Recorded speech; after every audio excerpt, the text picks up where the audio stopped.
Nung una, di ko agad napansin na mga hindi pala sila nag-uusap. As in, nakaupo lang sila at magkaharap lang. Parang sabay-sabay lang silang humihinga. Ang weird, di ba?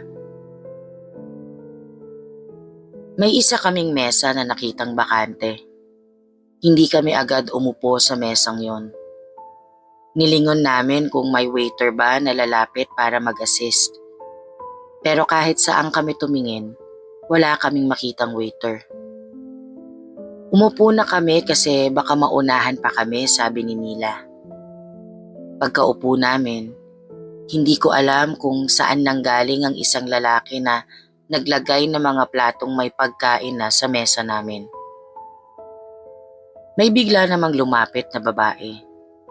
Tapos sabi, buti daw dumating kami na parang akala mo naman may reservations kami. Nagpasalamat kami at tinanong kung kanino yung pagkain sa mesa hindi pa naman kami umuorder.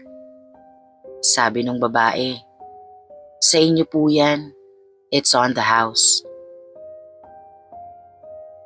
Nagulat kami pero nagpasalamat pa din. Syempre libre Sino ba naman ang aayaw? Saktong-sakto nga, Miss 11. Yung pagkain na nakahain, yun talaga ang paborito naming dishes.